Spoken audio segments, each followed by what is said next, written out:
People of the internet, welcome to this DraftKings baby we call the Sweat. She's Jessie, Coffield. I'm Emerson, Lotzia. Don't hate us because we're beautiful. Stick around for the next 60 minutes and we'll give you plenty more reasons. Absolutely. Friendly reminder, we ask the questions, and these are the guys that you actually want to listen to. It's our NBA panel tonight, consisting of DKLIVE's Julian Edlow and Karn Phillips, hailing from the New York Daily News. Please pay attention. You're about to see a fancy pick and roll animated graphic on your screen. There Wow. it is. This is when we have you guys choose between options presented to you.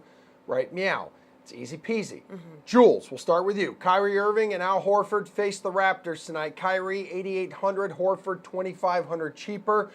Who do you take here? I read a little bit of your cheat sheet, buddy, and it looks like Kyrie Irving's done pretty spectacularly well against the Raptors this year. Yeah, I'm proud of you, Emerson. Thanks for reading that. Actually, Al Horford has played really well against the Raptors as well. He's averaging almost 38 DraftKings points in those 3 games against them as well. So I actually think both of these guys are really terrific plays on this slate, but I will lean with Kyrie. He whined a little bit about his minutes in interviews over the All-Star break, and it looks like the Celtics listened because he's played 41 minutes in both of the Celtics games since the All-Star break. He's only played 40 or more minutes in 6 games as a Celtic, and 2 of them are these last 2 games. So Kyrie's averaged, close to 60 DK points against the Raptors this season. The Celtics really need a win after dropping these first 2 out of the break. I think Kyrie gets another big game and keeps this kind of personal momentum rolling, although the Celtics haven't done well of late. All right, Karin, I know you like to save here, but there's not a lot to choose from on this 3-game slate. I'm not saving when it comes to Kyrie Irving. Look, everything Julian just said was absolutely right. And shout out to whoever made the animation on the pick and roll. It looked just like Stockton and Malone. It took me back to like the NBA finals. So good job for whoever did that. That would be Billy in the back. He does a fantastic good job, with all Billy. those. You deserve a raise. But at the same time, like, look, I'm spending money on this guy because we heard the quote from Kyrie saying basically, hey, whatever we do in the regular season, we're figured out. But when we get to the playoffs and we have time to game plan, it's 7-game series. I'm not worried about us because we've got me. I'm taking that guy and I'm going to spend my money on him tonight. Okay. All right, guys, now looking to Toronto. Kawhi is questionable, but the Raptors will have Kyle Lowry and Pascal Siakam. Lowry 7-3, Siakam 7K. Who lands on your roster, Karin? I'm taking Siakam with this, and this isn't any disrespect to Kyle Lowry, because if Leonard doesn't play, you just automatically assume that Lowry's going to, pick up. It's just going to go up. He's having a career year in that category, and his points as well in a big-time game like this. But I just feel like for the price you can get Siakam at, he's going to give you a little more, and you can save a little bit more money with him as well. Where are we going on this one, Jules? Yeah, I'm actually going to lean towards Lowry. Kawhi rested the last game as he's been doing all year on back-to-backs, so we can, unless we hear otherwise, fully expect him to play in this game, a big game against the Celtics. But Lowry's been really good lately. He did drop 47 DraftKings points against Orlando in that game that Kawhi did sit out. But, his game log has looked really nice recently. He's scored, over 44 DK points in 4 of his last 6 games. He has had a little bit of issues with the Celtics, 31.5 DraftKings points per game in the 3 contests against them this season. Siakam's price is just getting up there, though. It's basically a pick 'em between Lowry, and I think Lowry is still the all-star, still the better player. I'll go with him in the big game here. All right, looking at a couple centers who go by the name Nikola. There's Nikola Jokic, who will cost you 10K. Just under him is Nikola Vucevic at 9.6. Who do you like more tonight, Jules? Jokic? Yeah, I actually do like both of these guys, as was the case with the Celtics in that first question. But if I'm picking between the 2 of them here, I think I have to lean Jokic. He's definitely the more versatile player. And this is a huge game a huge divisional game here between OKC and Denver. This is one of the only divisions in the NBA that's kind of looks like it's going to be a race to the finish line here. And on the other hand, we have Orlando, who's been playing really well lately, going up against the tanking Knicks in New York. So that's just not a situation that I feel like I can trust as much. Jokic hasn't been spectacular against OKC this year. 2 games, he's averaged just over 47 DK points. But He's always got that triple-double ceiling. He's always a guy that can get you, 60-plus, 70, 80 DK points. So I'll go with the upside here in what should be a much closer, much bigger game. Karn, what are your thoughts on Vucevic? He's averaging 52 fantasy points a game in 2 contests against the Knicks this season. I mean, you got to like a guy who's giving you those type of numbers, especially if it was his first year as an all-star. But Julian brought up a really good point. This Nuggets Thunder thing has become something over the last couple of years. It makes you go back to, 2 years ago when Russ hits the half quarter to end the game to send the Thunder to the playoffs. And it's like a little rivalry brewing out there. So I expect this to be a big game. And when you got 2 all-stars and you got to pick between these guys, it's only $400 difference. Give me Joker just because he so easily fills up the stat sheet in every way possible. So I'm going to roll with him. Guys, there are 3 players on this 3-game slate named M. Morris. M&M, if you will. Okay. And they're all in the 4K range. So which one of these value plays do you like the most? Monte, Marcus, or Markieff? Karn. Now, Monte is my guy because I'm from Saginaw and he's a Flint native. But I got to go Marcus Morris here just because anytime I watch a Celtics game and one of their role players steps up and helps them win, it's always Marcus Morris. He's a vet. He hits open threes. He's a good defender, and he's a sneaky good rebounder as well. So I'm going to go with my gut with this one just because it's not costing me a lot of money. I'm going to go with Marcus Morris. Julian. Yeah, Karn and I are surprisingly extremely on the same page today. It's a weird day. Yeah, something's going on, but it's Marcus Morris.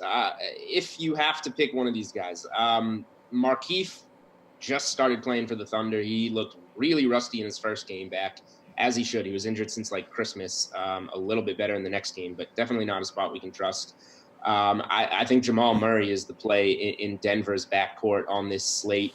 So that just kind of leaves Marcus Morris by default. I think at $4,700, if Marcus Morris winds up falling into your lineup, that's fine. But just because there are 3 guys named M. Morris on this slate, it does not mean we need to pick one of them. So you don't have to play any of these guys if you don't want to. But at $4,700, one of your last 2 roster spots, if Marcus Morris falls in there, I think that's fine. Our very talented producer, Stephanie, getting very creative with some of these questions tonight. Speaking of questions, Gabe Allen, well, it's less of a question, more of a statement, on Facebook saying, do not pick Steven Adams tonight. Do you agree with that, Julian? No, I think you can play Steven Adams tonight. There might be better center plays. We just talked about Jokic is a guy that you can pay up for. Mitchell Robinson with DeAndre Jordan out has been a really talented play at center. But I think that, Steven Adams is like the only body that OKC has that even really has a shot with Jokic.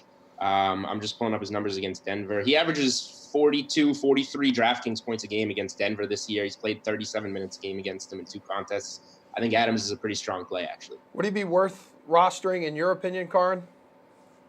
Yeah, especially you look at a game tonight. This is the big game we talked about earlier. And offensively, there are only 3 guys I really trust on that roster anyway. That's Paul George, 1, who's in MVP conversation, Russell Westbrook. And then you look at Steven Adams just because of the dirty work, the putback, and the rebounds he gives you. And you can look up and you watch a Thunder game, and that dude can have 22 and 13, and you're wondering, like, how? Just because he does all the things on the court that a lot of people don't pay attention to. But at the end of the night, when you check the box score, if you rostered him, he probably made you some money, and it was a good decision for you. Alrighty, guys. Well, we're going to ask you about some of the odds for tonight's games according to the DK Sportsbook coming up. But first, somebody in baseball is ridiculously rich. We're going to talk about that. Brendan Glasheen here with your DraftKings Fantasy Flash. Nolan Arenado and the Rockies have agreed to an 8-year contract extension worth more than $255 million. ESPN's Jeff Passan, the first with the news, a record-breaking average annual value for a position player. Third baseman's deal runs through 2026, but there is an opt-out clause after the 3rd season of the contract, which allows Arenado to hit free agency at 30 years old. The deal also includes a full no-trade clause. No-brainer here for the Rockies. Arenado's like Colorado, 2 consecutive playoff berths. That's a franchise first. He has emerged as one of the game's biggest stars, so to lock him up long-term, smart. In Arenado's case, how can you blame the four-time All-Star for deciding not to hit the market next year? We're all witnesses. He's 27 years old, just 16 months older than former Nationals lefty slugger, who is still floating in free agency. I think you know who I'm talking about. Arenado is on record. He loves the Rockies fan base. He's comfortable at Coors Field, where he owns a career .320 batting average and a whopping .984 OPS. Sooner rather than later seems to be the theme here the last few weeks on the Diamond. Another day, another 9-figure MLB contract. Must be nice. Here to chase or fade baseball storylines is DKLIVE duo Steve Buchanan and Pierce Dietrich. Let's dive into the aforementioned 9-figure contract. Jeez. It belongs to Nolan Arenado. It got extended on an 8-year deal, $260 million by the Rockies today, the highest per-year salary in MLB history. Wow. Steve, chase or fade, Arenado has a down year now that he's gotten paid. Well, he does have that opt-out after 3 years. I I'm noticed sure he'll that. be doing that, Get rid of that salary. I mean, look, one thing you can say about Arenado is the kid stays healthy. I mean, this is someone who's only missed 11 games over the past 3 years, and when he's playing half of those games at Coors Field and you're staying healthy like that, good things are going to happen. I mean, honestly, we can safely tab him for 35 to 40 home runs. He's going to knock in over 100 runs, and he's going to keep mashing lefties. He was an absolute force against left-handed pitching last season, and the numbers he was putting up against them were absolutely absurd. He was doing it at Coors Field, away from Coors Field. Like, you just don't drop off from that all of a sudden. So he's going to remain a top target in season long. He's going to remain a top target in daily fantasy. The guy is just a stud, and he's just going to keep staying that way. Yeah, that opt-out is so clutch for him, too. He could suck for the next 3 years. He's still going to get his $260 million, but if he's incredible, he can opt out and make even more money. But, Pierce, what do you think? Chase or fade that he has a down year now that he's gotten paid? I'll fade this. Every projection from most of the reputable projectors have him at 40 home runs, 100 runs, 110 RBIs, near a 400 WOBA. He's got 5 big years in the league, and every year he's gotten better. He's only 27 years old. Sure, when he goes on the road, his WOBA and ISO drop about 100 points, but you got to realize those WOBA and ISO are incredibly inflated by Coors Field. He's still fine. 8 years at Coors Field. I can't see him falling off here. I mean, you look at Todd Helton. Todd Helton was 40 years old and playing in Coors Field and still putting up decent numbers. The kid's 27. He's not going to age for a while in Colorado. I know it's been a while since we've talked baseball, but I forgot how big of a fan Pierce is of Coors Field. Yeah. Absolutely loves it. Just chomping at the bit to get to those stats. All right, Pierce. According to Dodgers manager Dave Roberts, Clayton Kershaw was still dealing with a left shoulder issue when he tried throwing yesterday. This obviously concerning based on the injuries he battled last season. So chase or fade, Kershaw should not be one of the first 10 pitchers drafted in fantasy this season. I'll chase it. Now, first of all, we have to be careful trusting anything that Dave Roberts says, but I'm going to take his word on this one. If you look at Paul Sporer, probably one of the best fantasy minds around, he had him the 10th rated pitcher going into the season. That's going to drop. His velocity is down. Now with this arm fatigue, it's not going to work out. When the fastball goes, so goes the breaking ball. And if you look at last year, first time ever that Kershaw threw his slider more than his fastball. That looks like a pitcher that's trying to reinvent himself, a pitcher that's trying to hang on, not the 10th best pitcher. He's not going to throw 230 innings. You're looking at 160 innings. You're looking at Dave Roberts doing Dave Roberts things. I would not take this guy in the top 10. Where are you going on this one, Steve? Ooh. He's not in the top 10. If this woman who doesn't like Clayton Kershaw, it's this guy right here. Clayton Frostshot is what you should call him. I mean, look, the top three guys are obvious, right? It's going to be Max Scherzer, Chris Sale, Jacob deGrom. After that, we can mix and match some of the guys within the rest of the top 10, but Kershaw is not cracking that. You know, Trevor Bauer is right outside the top 10 starting pitchers that are going off the board. He should be in the top 10 there. He should be taking over that spot from Kershaw. We saw Kershaw's numbers drop pretty dramatically last year. His K9 dropped 2 points last season from 2007 to 2018. His swing and miss rate dropped 3%. His hard contact rate jumped up 10% last season. Everything that you would want to go up is going down. It's just not working out for Kershaw here. It's going to be another long year for him. The shoulder injury is going to have you worried too. Just no, not even sniffing the top 10 for me. Guys, the Dodgers are still in the Bryce Harper sweepstakes and currently have the fourth best odds to win the title this year. So chase or fade if they sign Harper they should be the favorites, Steve? They're definitely going to be up there. I mean, obviously Harper brings this, a type of dynamic to any type of lineup that it obviously makes them better.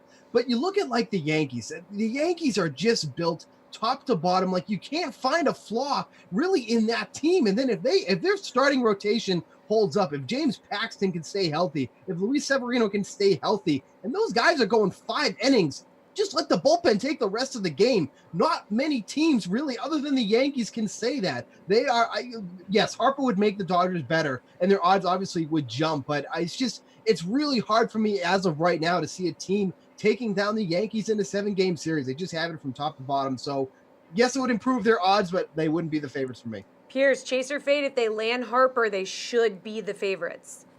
I'm going to fade this. Do the Boston Red Sox still play baseball? Yeah, they still play baseball. So it's going to be the Boston Red Sox, not the Dodgers, regardless if they sign Harper.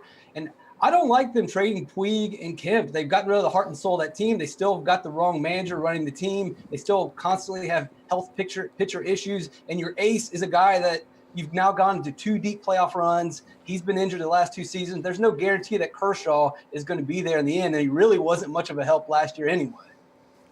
Chris Davis leading the league in home runs last season with 48, but only has the 4th best odds to do it this year. Steve, chase or fade, his odds should be better. And, it should be noted, this is Chris Davis on the Athletics, not that heap of crap over on Baltimore. That's not the Chris Davis we're talking about.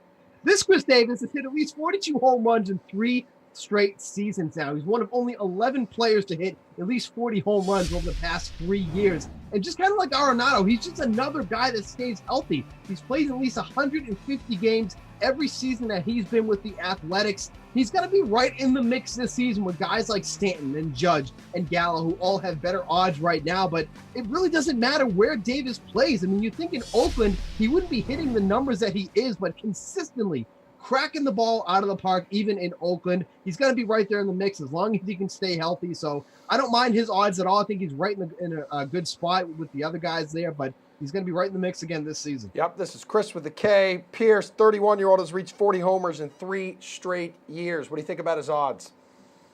I'll fade this because the odds are right. They shouldn't be any better or any worse. And it's just like what Steve said. He's right there in the mix with several other hitters like JD Martinez or Joey Gallo. I mean, if Gallo could stop whiffing, then he would be the odds-on favorite playing in Texas. But that's a major if. You look at barrels per plate appearance, and Chris Davis is number 3 just behind Martinez and Joey Gallo. He's basically the perfect modern home run hitter. He combines exit velocity and launch angle. And you look at the ballparks that he plays in. Steve kind of alluded to this. He's playing in the AL West in ballparks where he shouldn't hit home runs, but because of his swing type, he hits 40 home runs every single year.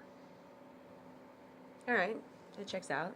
Cool. Now, Chris with a C, Chris Sale only had 12 wins last season, but he's the favorite to lead the league this year at plus 600. So Pierce, chaser, fade, Sale should not be the favorite to do this. I'm going to fade this. And look, wins is kind of an old man stat, but if we're going to argue about wins, let's do it. Sale is going to do everything that he can to get the win. And then it's up to his offense, his defense, and his bullpen. And you look among the other elite pitchers, no one really has all 3 things like he does. He has to stay healthy. And, belly button infections might get in the way of that, but I think that's already baked into the odds. I like the chance of Sale getting the most wins. Steve, belly button infections aside, where are you going here? Yeah, I checked mine. I'm pretty good so far. I hate these odds. I don't know why Sale is favored here. I think these are terrible, terrible odds to take. The Red Sox do not have a defined bullpen going into the season. They do not have a closer. Ryan Brazier is the candidate right now to close games. You know how many games he's closed at the major league level? 0. He's done it in the minor leagues, so that's fine, but it hasn't translated yet into the major leagues. Then he's also coming off the shoulder injury. Yes, we've had plenty of rest in the offseason, but that's something that's going to linger. Look at the way he throws. He absolutely whips the ball. The arm angle that he has, it looks like he's one throw away from snapping off his arm every single pitch he throws. It's just going to be an issue moving forward. So with that in the undefined bullpen, I don't see how Sale could be the one here. Again, the Yankees, Luis Severino is going to be their ace. He has that stellar bullpen behind him. That should be the guy that should be has the best odds at this point. I wouldn't take Sale at all. I think those odds are just terrible for all the anomalies that are going to be surrounding him this season. All right, how about Whit Merrifield out in KC? Had the most hits in the league last year, but the guy only has plus 2,500 odds to do it again this year. Steve, chase or fade, he has no chance to do it again.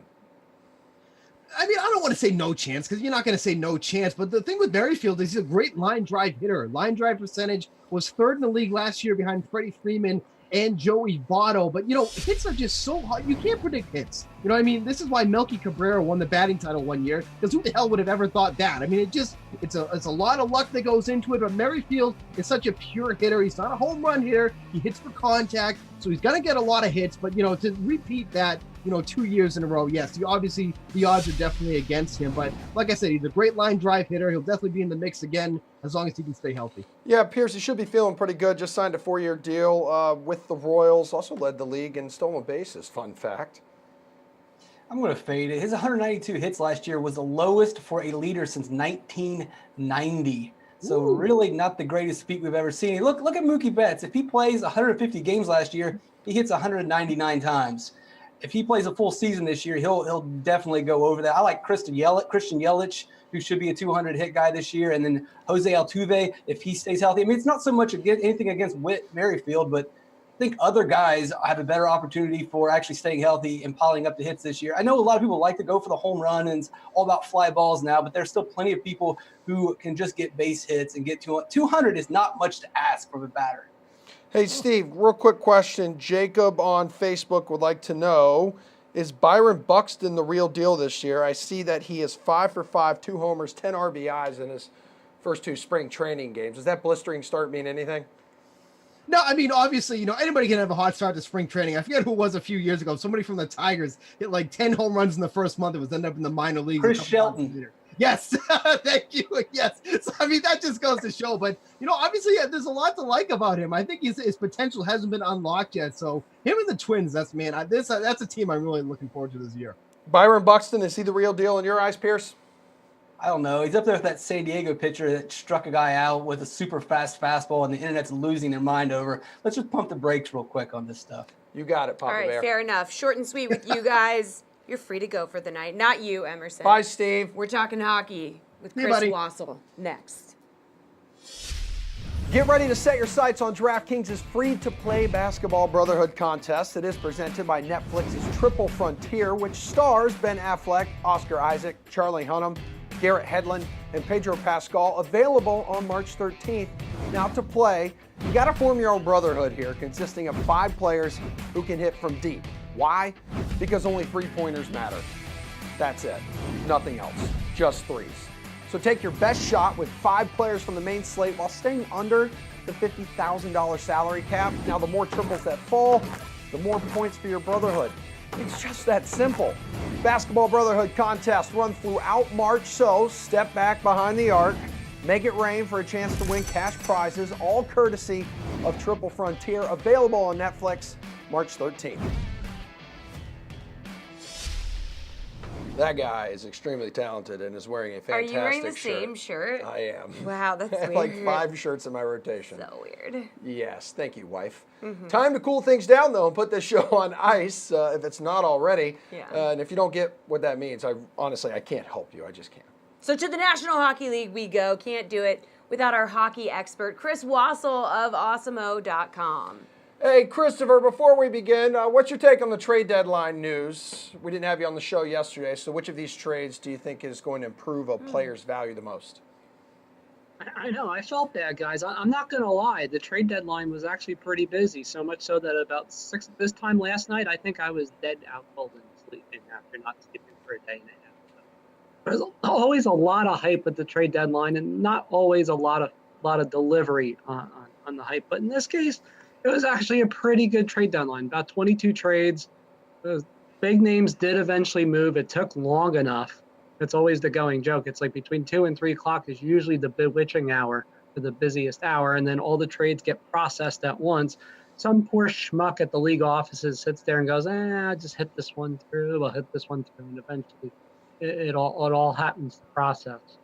Usually, it used to sit there in the old days of the fax system. It used to be till 6, 7 o'clock sometimes. Now at least by like 4 or 4:15, all the trades are thankfully processed, and you don't have like crazy straggler trades coming through.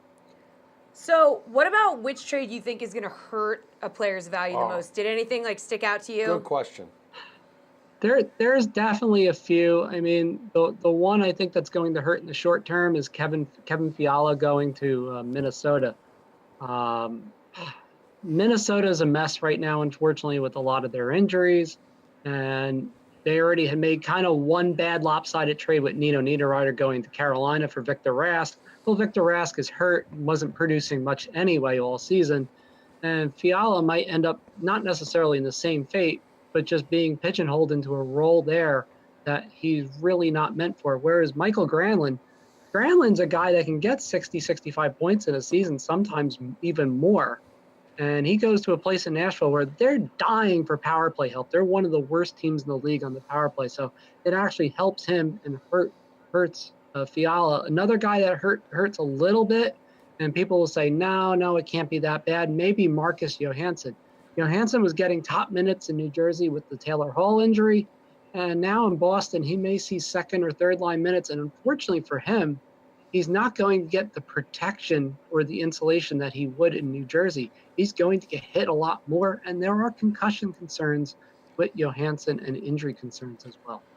Okay, now it's time for splurge or save. So do you want to splurge on a high-priced player or save with the cheaper edition on tonight's juicy 11-game slate? Is that your splurge or save dance? Yeah. Okay, excellent. Sidney Crosby is the most expensive center, costing you $7,800 when he takes on the Blue Jackets. Or if that's too rich for your blood, consider Sean Couturier, who's been racking up the points lately, $6,400 against the Sabres. Who do you like more tonight? Yeah, it's a good matchup for both, but I actually like saving the nice $1,200 and going with Sean Couturier because, for one, like you said, racking up points, goals, but most importantly, shots on goal too. Shots on goal have been up by about 3/4 of a shot a game over his season average, and that's a lot in DFS. That's a big floor, and he's been blocking a couple more shots lately too, which not much, but any little bit helps at this point.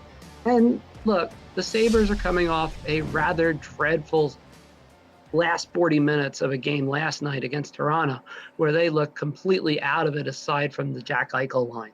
So basically, you slow down the Eichel line a little bit, which the Couturier line will be matched minimally with, but you can trade chances with them. He should have more than enough opportunities on this night. Well, Vladimir Tarasenko is the third most expensive wing tonight, $7,400 against the Preds, but if you're pinching pennies and you can't afford him, you could jump down to Mark Stone. He's making his Golden Knights debut, and he's only $6,400 against the Stars. So, Chris, splurging or saving at wing? This is the toughest decision of the night by far and away. The one thing with Stone that I want people to know right away, he's not playing on the top line in Vegas right now. That obviously could change in the next game or two, or even tonight, perhaps. But right now, he is started as the second line right wing, and it's important to note that his minutes will be down a tiny bit, and you'll have to get acclimated to the way Vegas plays, which is a little bit faster than his skating style. That's going to be a bit of adjustment. It was an adjustment for Max Pacioretty as well, which is why tonight I will go with Vladimir Tarasenko. Look, that shot is booming, and yes, over the last 4 games, I understand. He has cooled off a little bit. He has just 2 points in that span. But this is a guy that showed over that St. Louis winning streak just recently, hey, I can pop in 5-6 DK points a night without a sweat. To the blue line we go. Brent Burns is the most expensive defenseman tonight, $6,900 against the Bruins. Or there's Keith Yandle, only $5,400, battling the Coyotes. Are you paying up for Burns? Or are you saving with Yandle? I'm paying up. This is why. Burns, nice and rested. Yandle played last night. Didn't do very much. Tired Florida team against an Arizona team that suppresses shots a lot. Do I want to rely on getting 3 or 4 blocks from Keith Yandle tonight? Probably not. I'm going to get that, especially from Brent Burns, who's averaging 4 shots and 4 blocks a game over his last 8 contests. That's nuts. Not only is he shooting the puck, he's getting the puck on net. I don't care about plus minus and how many chances he gives up. That's for playing Boston on the back end, but we're talking about splurging or saving here. And absolutely, you want to splurge on a guy like Brent Burns tonight. He's still under 7,000. It's not terrible yet as far as price. All right, well, Connor HELLEBUYCK is one of the most expensive goalies of the night, despite the fact that he's been hot garbage lately for the Jets. So if you want him on your roster, you're going to have to fork over $8,200 for him. What? As he takes on the Wild, or you could take Brian Elliott. He's facing the Sabres, who have lost 5 of their last 6, and he's only 7,600. So who do you like, Chris? This is where I'm saving. I can't, as much as I want to trust Winnipeg right now, it's going to take a few games for them to get, Kevin Hayes was their big acquisition at the deadline. Look, Winnipeg's going to have to outscore a lot of teams right now. There's no Dustin Byfuglien. He's out. Josh Morrissey is out for potentially the rest of the regular season. He's out till at least the first week of April. That's a huge, humongous hole. Basically, it's a giant black hole for the Winnipeg defense, who is already having problems with spacing and containing teams. And, they've allowed 22 goals in the last 5 games. It's a bit of a problem. Brian Elliott, on the other hand, has actually been respectable in net when he stays healthy. And right now he's healthy. And that's important, especially going against a Buffalo team that's not rested. Are you going to risk shots on goal? Sure. Maybe Buffalo doesn't get the 30 shots. But if they get you 25 to 27 shots, Elliott allows 2 goals, that's not a bad performance. It's a much better trade-off and less risk than Connor HELLEBUYCK, and at a cheaper price. Finally, hit us with that slate-approved pick. So who's your lock out of this entire 11-game slate, Chris? Are you going to surprise us here? Am I going to surprise? Come on, do it. I wanted to surprise you guys with this one, but sadly, I can't say that this is going to be any kind of a surprise at all. Although it might, for this reason. I'm actually going to go a little bit cheaper down the line, and I'm going to go Ryan O'Reilly tonight. That's right. What? We're going to go center. We're going to go center tonight. What? For once. Get out of here. Yeah. Yes, we're going to go center. We're going to take a risk a little bit. Every so often, I like to do this just because look, O'Reilly is this weird sort of player that, look, got Tarasenko going in the first place at the start of the season. He just didn't bury his chances. And he's still creating his own chances now.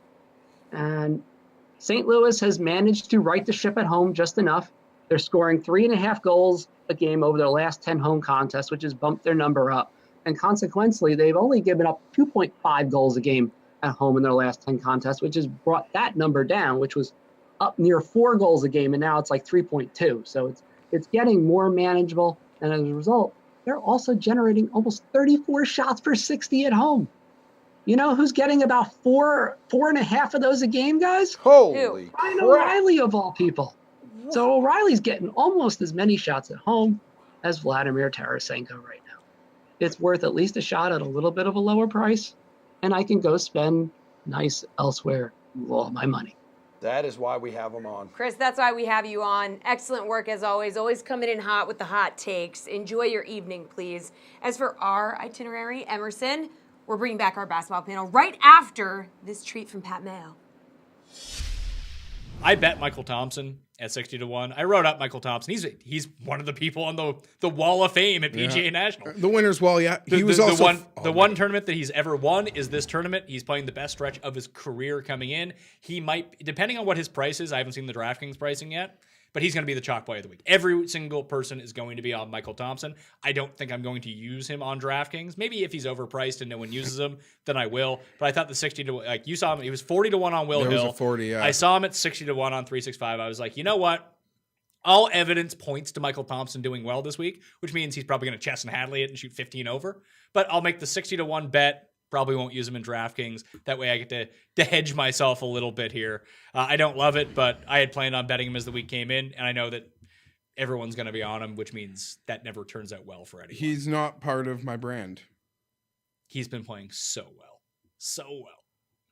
He's not part of my brand. Oh, yeah, he showed up. He was near the top, was 2 weeks ago? Where was that? He has 3 top 10s in his past 4 starts, and the other start where he wasn't inside the top 10, he was tied for 13. Well, we got a prime look at him because he was the only guy within like 3 shots of the lead in that awkward Riviera coverage window. He was playing well. Yeah, so like we got all the Michael Thompson But normally, like, Michael Thompson lives and dies by his putter.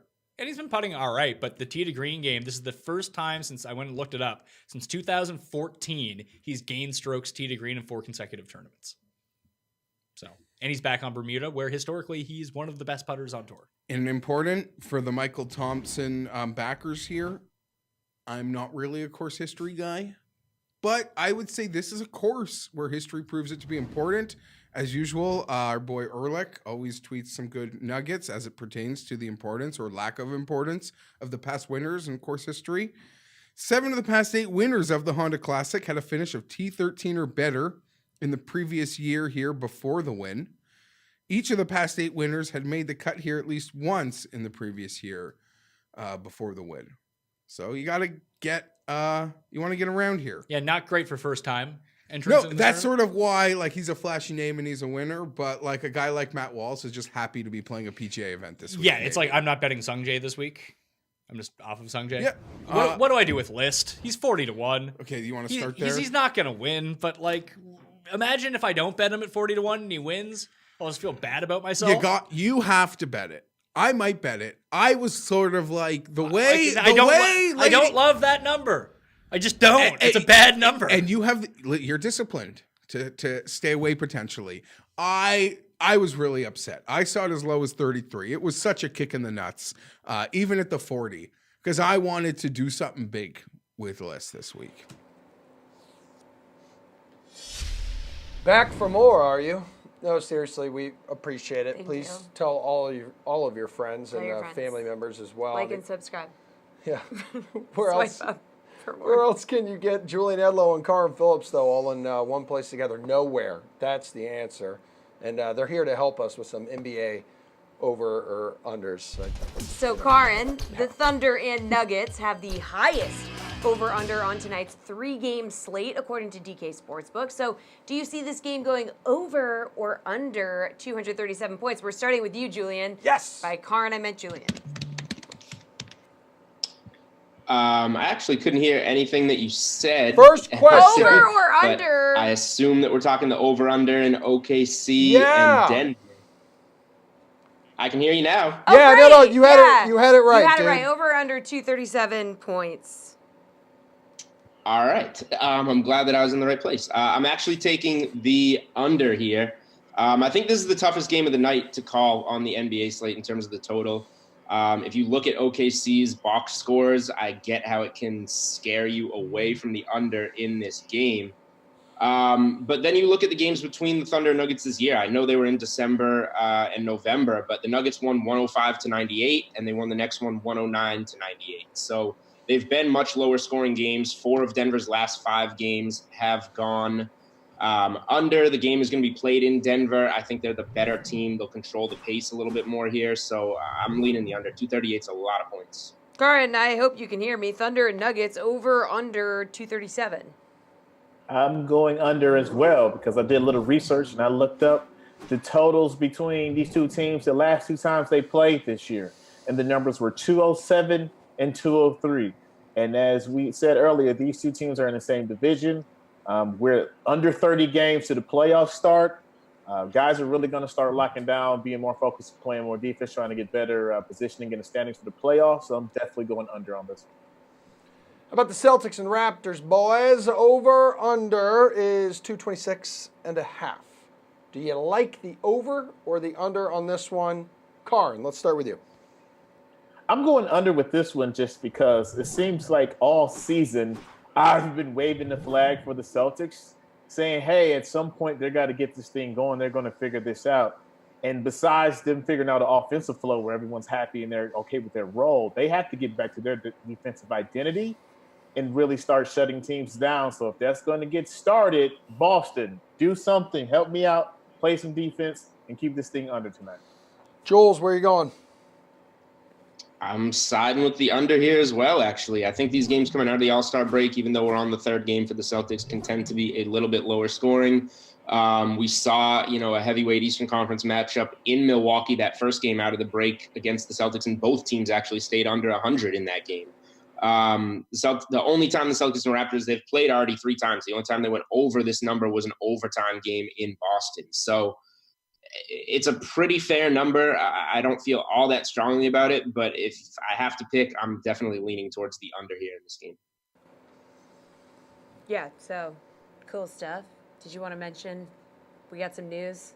No, I mean, Kawhi Leonard is playing tonight. I know he had a questionable tag on him earlier. So he is in. He is playing. Confirmed. All right. That's what I told you guys in the first block. You did. Yeah. Yeah, you did. but dude, there's some people who don't watch the first block who pop in Just like, gotta the middle of the update, show. you know? Chill out, man. We're just doing our jobs here, dude. Updating. All right, You guys. guys keep working hard over Yeah, there. DK Live app, the most up-to-date updates. Also, Emerson and I, the most up-to-date updates. Now, the Magic and Knicks have the lowest projected total, according to DK Sportsbook, just 215.5 points. So how much of a chance do you give for the over here, Jules? Good question.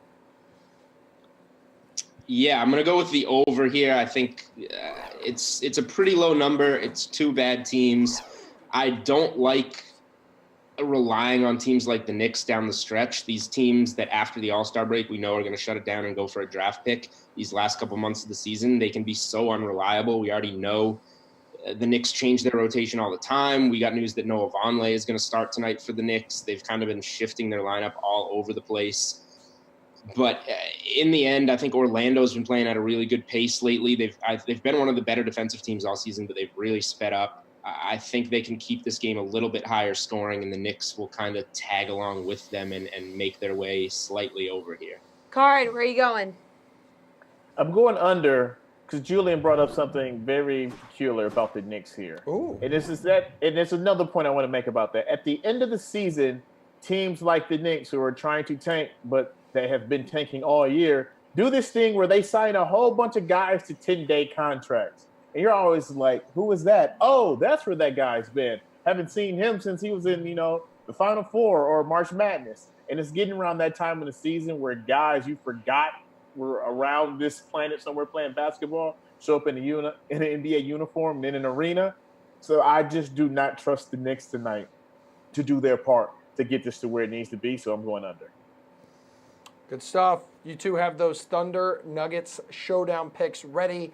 We will need them in our final block, but first it's PGA price check with Mr. Jones after a little Honda Classic treat from the Tour Junkies. It is a difficult track. It's a little different than what these guys are used to seeing. The big thing is we're now on Bermuda grass, Bermuda green surfaces, Bermuda fairways, chipping off of Bermuda, which is difficult, putting on Bermuda, which is very different. So, and last year actually, we talked to a PGA Tour caddy who's been a PGA Tour caddy for over 18 years now, and he said a couple things about PGA National. Number one, if you guys have experience on Bermuda, he definitely thinks that is an edge, and it's important here. You got to be comfortable putting on Bermuda. Can I stop you for a second? Of course. Who in the world, when they say number one, uses their thumb? No one does that. You're the only one I've ever seen do that. Number one. Okay. Not thumb. Not number one like that. Okay, I got to be honest. Did you do that on purpose? No, I got to be honest. As I was doing it, I literally felt stupid. I never do that. I would typically go number one, but for some reason, my mouth was moving and my brain wasn't, and I just went duh. And as I was doing this, I was like, that was really weird. In my brain was saying that. So I'm with you. That was a ridiculous move. I mean, this show's all about calling each other out. I got to start off with that. It was a ridiculous Never seen move. that before. I'm sorry. For that, I apologize. It's no worse than your criminal rosé drink that you're having right now. But it is. Let's continue. Anyway, Bermuda putting matters, okay? Being comfortable on that surface matters. Number two, the thing that our PGA Tour caddy friend said is experience matters here. This is a tough track. It's one of the tougher tracks on the PGA Tour week in or year in and year out. A lot of hazards here, a lot of stuff going on. But other than that, Pat, what sticks out to you when it comes to picking players for PGA National at the Honda Classic? Well, I think the thing is this is just a very difficult course. We're going to want to look at the wind later in the week because it's an open course, very exposed to the wind, so that's going to be extremely important. Right now, we're not seeing a whole lot. But it's one of the more difficult courses on tour. So I think you've got to look at guys that are going to avoid the big numbers. There's a ton of water out here. I think maybe 13 or 14 of the 18 holes have water in play. So bogey avoidance, maybe double bogey avoidance could be something that we're going to look at that we don't typically, it's not one of our staple stats, but in a week where there's a lot of trouble off the tee, we want to look at those guys that are consistent, that are avoiding those big numbers, avoiding bogeys, things like that. So that's definitely something I'm going to look at this week. Yeah, the only thing I'd add to that is the golf course in February is taking on a lot of water. There's some rain expected in the practice rounds leading up to the tournament. I think is only going to soften the golf course. And for my selections this week, this may be where we disagree a little. I think that matters. Anytime you have a soft golf course, it makes the advantage of length that much greater. So I'm looking at bombers a little more just because of that. Whereas if, this course played like it normally does, it's not as much of an advantage. It's always an advantage, but it's not as much of an advantage. But with all the wet conditions, I like the bombers. There's going to be a lot of long approach irons into these greens. So I want my guys having as short of irons as possible coming in.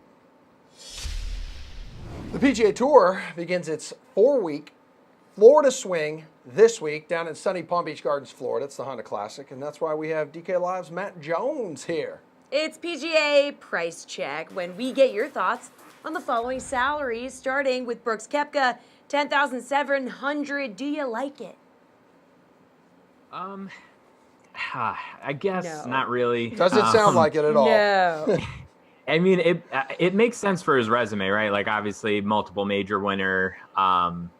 It makes sense for what we think about him typically, but this just, I don't know. He just seems like he's in neutral since he won in October, and this just doesn't seem like the place for him. Like a short par 70, a lot of less than driver, can't really overpower it, and he hasn't had the best results here. So I'm not crazy about paying this price for him this week.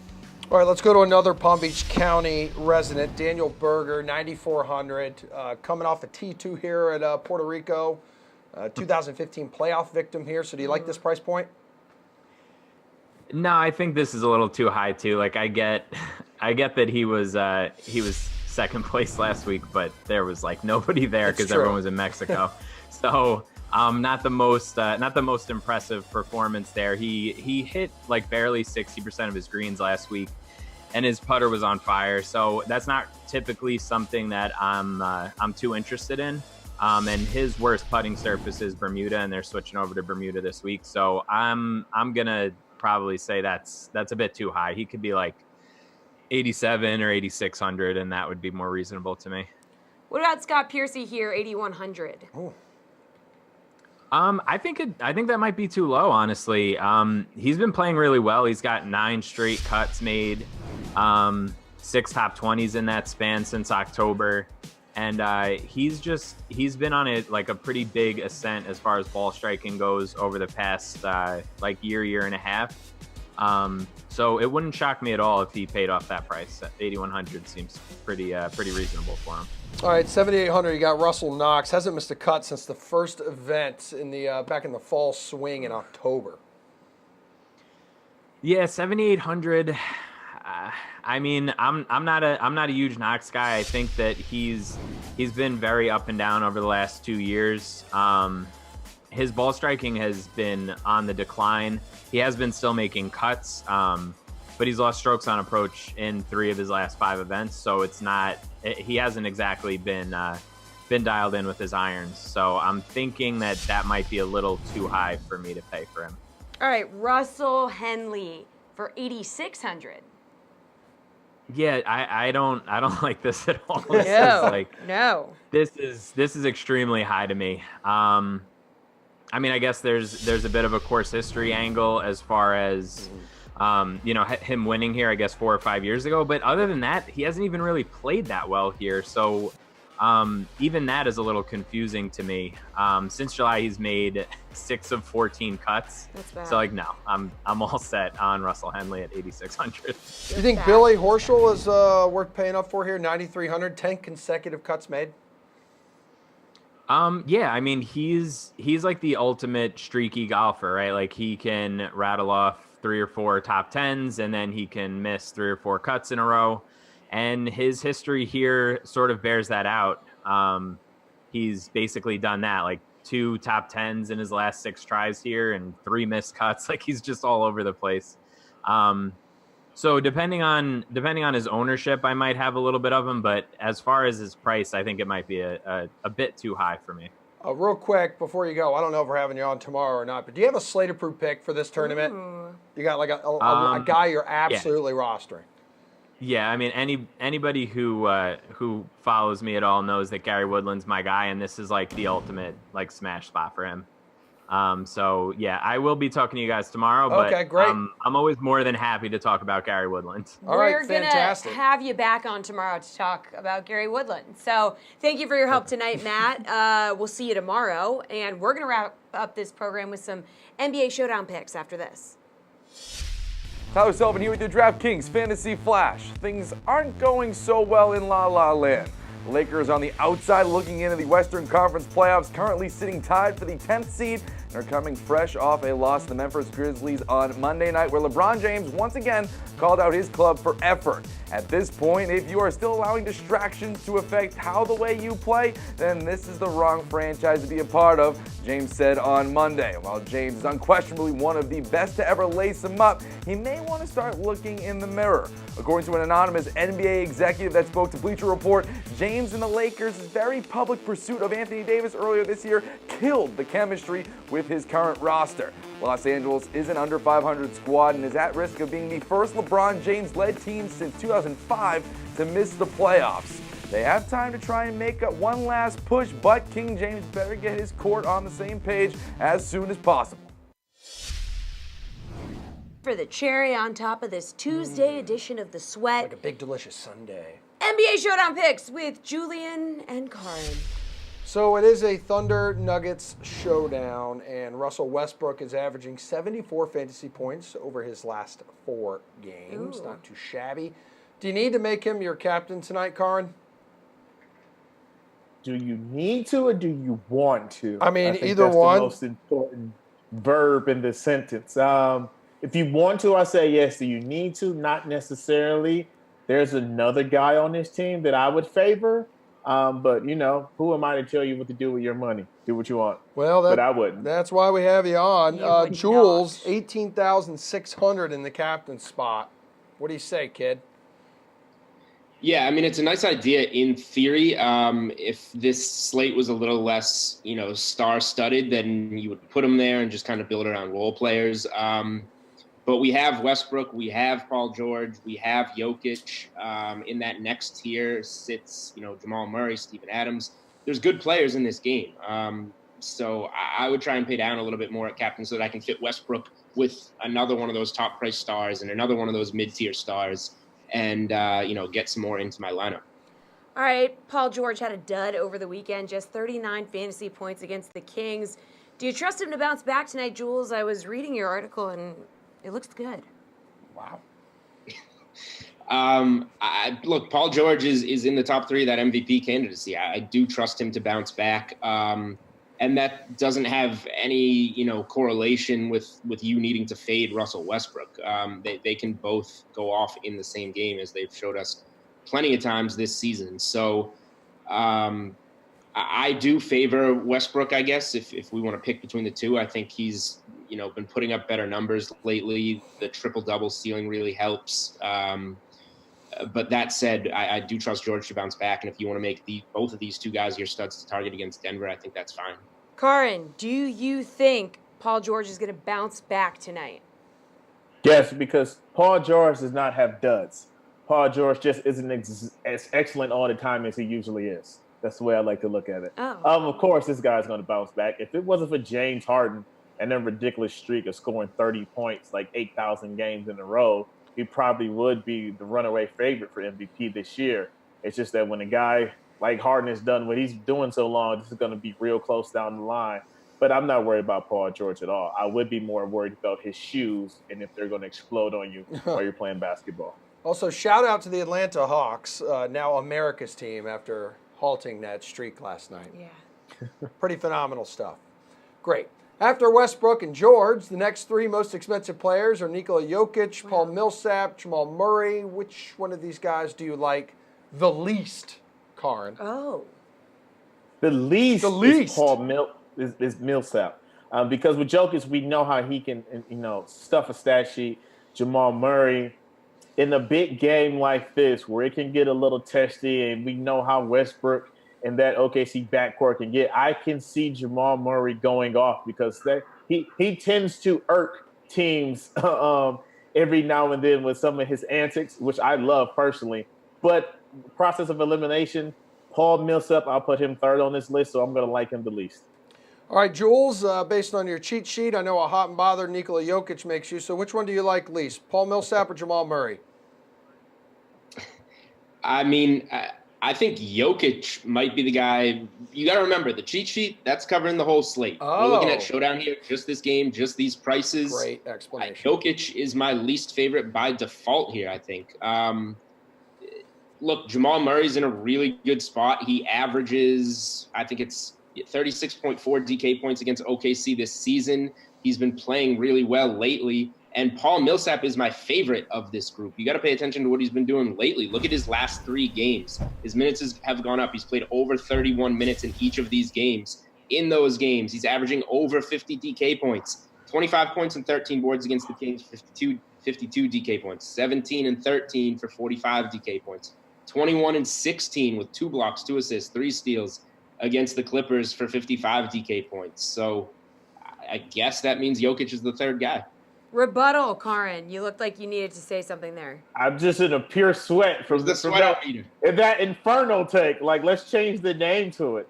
It's just, oh my God, like, how can we do this? That doesn't mean Jokic is going to have the worst game of the 3. It means that you like him the least? Points per dollar of the 3. Like, how do you like that guy the least? Like, he's so lovable and like big and cuddly. Like, how can you do that to the Joker? What's your problem, Julian?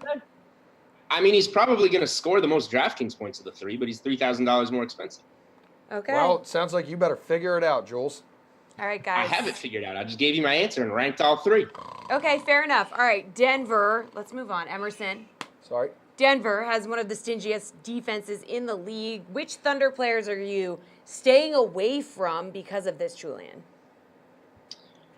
I think all of the top-end guys are safe. Westbrook, Paul George, Steven Adams, and I guess Dennis Schroeder because he's so cheap at $4,800. He's a guy that you can fit away into your lineups. Once you get below that, I get a little more nervous. I would probably look to Denver for the value plays rather than a team like OKC. Jeremy Grant maybe is the last guy that I would trust on OKC, and then when you get below that, I'm not touching any of the Thunder. Karin, who you staying away from on the Thunder because that Denver D?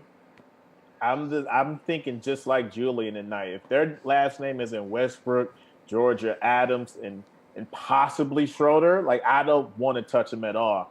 Because the way this team is set up offensively, it's kind of been the head scratcher of why they haven't been better in years past, even when KD was there. Because, like, after James Harden left, it was just kind of, it's always been kind of 2 stars, and they can create and they can get their points, but everyone else is locked in at playing a certain role, and they just do that, and they can't get you a bucket when you need it. So in a game like this, if it isn't any of the big 3, I don't want any parts of anybody on that roster. All right, guys, we have less than 2 minutes to go in the show. Let's go where people can find value in a cheaper player. Quickly, Karin. Brought him up earlier. I would say Monte Morris in Denver, and possibly Markieff Morris if he can shake off some of that rust. All right, Jules, what do you think here? Minute and a half, you got plenty of time. Yeah, rougher slate for value, but again, it's a showdown. You're not always going to find the best plays. I would say Jeremy Grant from OKC and Malik Beasley for $4,600 from the Denver side. All right, gentlemen, slate approved pick time. Who is your lock for this entire massive 3-game slate, Julian? Yeah, I was going to go reach up for, one of the studs. I think Kyrie would be my guy, but just because we've made it here, Paul Millsap is a guy that I think you have to play on this slate. If you want to go with Westbrook, Kyrie, Jokic, pay for whoever you want up there. Millsap is a guy in the middle tier at $6,200 who is averaging over 50 DK points in his last 3 games, and we've clearly seen his minutes go up. So Denver's trusting him. They like him more now. If he stays in this role, he's way too underpriced for the time being. Karin, we need your slate-approved pick, please. Kyrie Irving has been my favorite player in the league for I can't remember last time, and he's been talking that big talk, and he needs to back that up tonight. I'm going with Kyrie. And I also went off Kyrie because I knew Karin would be good to go with Kyrie right after. Before we go, we have 20 seconds left. Julian, you are officially the doppelganger of Fred Durst. Yeah, I've seen that going on Twitter. I'm going to fade red hats in future shows. Wow, that's incredible. All right, well, this is The Sweat. I'm Jessie. He's Emerson. We'll see you tomorrow at 6 p.m.